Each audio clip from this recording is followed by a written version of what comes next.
Jamaica Homicide detectives are investigating a deadly shooting that happened about 4:30 this morning in St. Andrew that left a woman dead and her mother hospitalized in serious condition.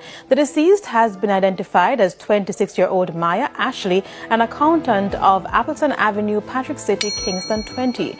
Her 49-year-old mother, a U.S. citizen, remains in hospital undergoing treatment. Investigators are probing allegations that gunmen were hired to carry out the attack.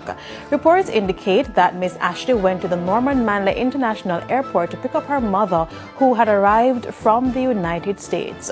On their return home along Appleton Avenue, gunmen reportedly opened fire on the vehicle. Miss Ashley, who was driving, attempted to escape but lost control after being shot multiple times. The vehicle crashed into a perimeter fence. Police responded and transported both women to hospital, where Miss Ashley was pronounced dead and her mother admitted in serious condition.